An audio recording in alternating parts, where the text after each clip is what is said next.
जय माता दी, राधे राधे, जय श्री राम। नए अतिथि शिक्षकों की भर्ती प्रक्रिया प्रारंभ। देखें लास्ट डेट क्या है। लंबे समय से नए अतिथि शिक्षक इंतजार कर रहे थे कि उनकी भर्ती प्रक्रिया कब से प्रारंभ होगी। जैसे कि हमने पिछली वीडियो में बताया था कि नए अतिथि शिक्षकों की जो भर्ती प्रक्रिया है वह 4 सितंबर 2024 से प्रारंभ होगी। तो आज के आदेश में स्पष्ट हो चुका है कि इनकी भर्ती कब से होगी, फार्म कब जमा होंगे, यह प्रक्रिया कब तक चलेगी, भर्ती ऑनलाइन होगी या ऑफलाइन होगी। आज के इस आदेश में यह पूर्णतः क्लियर हो चुका है। तो जो भर्ती प्रक्रिया है आपकी वर्ग 2 की, यह पूर्णतः ऑनलाइन रहने वाली है। ना तो आपको किसी विद्यालय में जाना है, ना ही किसी विद्यालय के चक्कर काटना है। पूर्णतः भर्ती प्रक्रिया ऑनलाइन रहेगी। आपको किसी भी कंप्यूटर सेंटर पर जाकर ऑनलाइन चॉइस फिलिंग करना है। तो जहाँ जहाँ पद खाली हैं वहाँ पर आपकी भर्ती प्रक्रिया, वहाँ पर आपको फार्म डालने के लिए, आवेदन के लिए ऑप्शन आ जाएगा। तो बढ़ते हैं इस टॉपिक की ओर, आदेश की ओर। तो देख सकते हैं यह आदेश लोक शिक्षण संचालनालय मध्य प्रदेश गौतम नगर भोपाल 4/9/2024 को जारी हुआ है। इसमें शैक्षणिक सत्र 2024-25 में शासकीय विद्यालयों में रिक्त पदों के विरुद्ध आवेदकों हेतु साला विकल्प चयन के संबंध में मध्य प्रदेश स्कूल शिक्षा विभाग में शासकीय विद्यालयों में शैक्षणिक व्यवस्था की सुचारू रूप से संचालन हेतु रिक्त पदों के विरुद्ध अतिथि शिक्षक व्यवस्था की जाती है।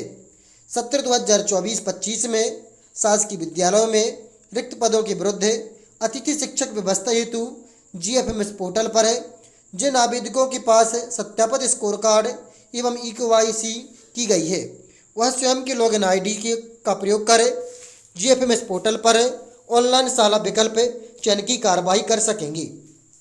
अतः अतिथि शिक्षक के रूप में कार्य करने हेतु इच्छुक आवेदक अतिथि शिक्षक पोर्टल पर साला चयन हेतु निम्नानुसार कार्रवाई करें। कहने का तात्पर्य है ऑनलाइन भर्ती प्रक्रिया रहने वाली है, सब कुछ ऑनलाइन होने वाला है। सबसे पहले आपको आवेदक जिनके पास सत्यापित स्कोर कार्ड है एवं आधार EKYC वह लिंक गवर्नमेंट पर प्रयोग करके लॉगिन करें। लॉगिन करने के बाद आवेदक को सर्वप्रथम अपनी प्रोफाइल प्रदर्शित होगी जिसमें वह अपनी फ़ोटो अपलोड करेंगे। अपलोड फ़ोटो का साइज 300 KB से अधिक नहीं हो।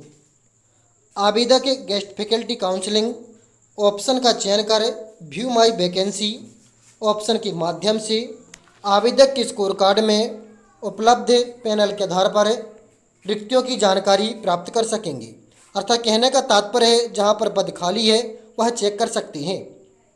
अतिथि शिक्षक हेतु संभावित रिक्तियां GFMS पोर्टल पर आवेदक की लॉगिन पर जिलेवार, ब्लॉकवार, पैनल वार प्रदर्शित होगी। अर्थात जहां पर भी आप जिस जिले में, जिस ब्लॉक में, जिस संकुल में पढ़ाना के लिए आवेदन करना चाहते हैं वहां पर आप कर सकते हैं। आवेदक साला विकल्प चयन करने हेतु अतिथि शिक्षक रिक्ति कोड को दर्ज करें। रिक्ति कोड की जानकारी दर्ज करने के उपरांत विद्यालय एवं संबंधित रिक्ति के पैनल की जानकारी प्रदर्शित होगी।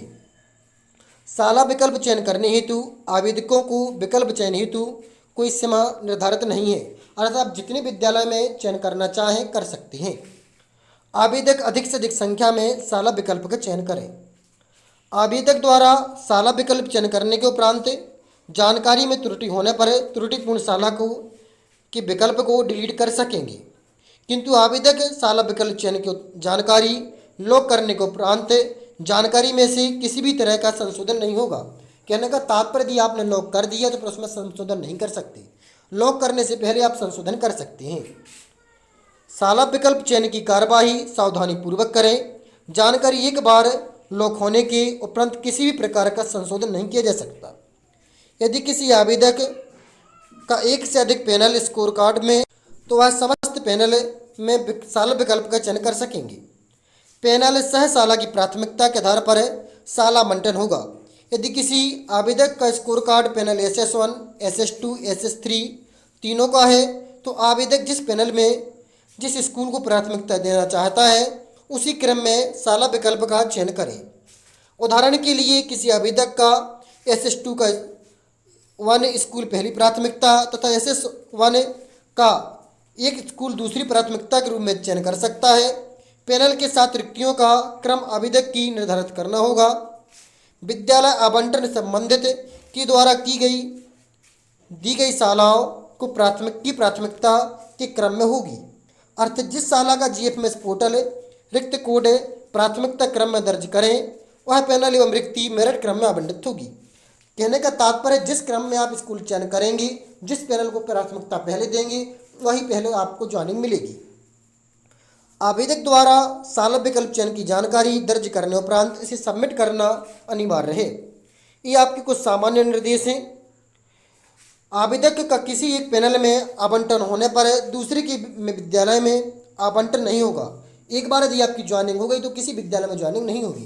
कहने का तात्पर्य यदि आप कहीं पर पढ़ा रहे हैं तो वहाँ पर आपको लिख कर आएगा कि आप पहले से कार्यरत हैं। आवेदक को यह सूचित किया जाता है कि वे अपनी सुविधा के अनुसार रिक्तियों को पृथक से कागज पर लिख लें एवं प्राथमिकता क्रम निर्धारित करने के उपरांत ही प्रविष्ट करें।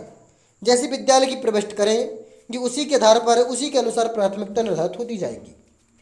अतिथि शिक्षक हेतु रिक्तियां परिवर्तनशील होंगी। जैसे नवीन शिक्षक की पदस्थापना, स्थानांतरण, उच्च पद प्रभार, सेवानिवृत्त, मृत एवं अन्य कारण से अतः किसी रिक्ति विशेष पर अतिथि शिक्षक रखे जाने की बाध्यता नहीं होगी। इस हेतु अतिथि शिक्षक का कोई क्लेम दर्ज नहीं कर सकेंगे। कहने का तात्पर्य यदि कोई गवर्नमेंट टीचर आता है तो आपकी वहाँ पर जो नियुक्ति है वह अमान्य हो जाएगी। विद्यालय में नियमित शिक्षक की पदस्थापना होने पर अतिथि शिक्षकों की सेवाएं स्वतः ही समाप्त होंगी।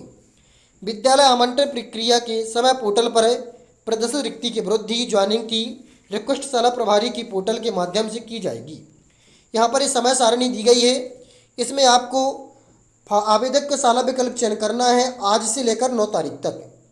शाला विकल्प चयन के उपरांत मेरिट के आधार पर आवेदकों का विद्यालय का आवंटन 10 तारीख को, आवेदक द्वारा आवंटित विद्यालय में उपस्थिति 11 तारीख को, शाला प्रभारी जीएफएमएस पोर्टल पर ज्वाइन के अतिथि शिक्षक का प्रमाणीकरण 11 से 14 सितंबर 2024 तक कर सकेंगे। यदि आपको जानकारी अच्छी लगी है तो वीडियो को लाइक करिए। चैनल को अभी तक सब्सक्राइब नहीं किया है तो कृपया सब्सक्राइब कर लीजिए। तो शाला विकल्प चयन करने का अंतिम डेट है आपका 9 सितंबर।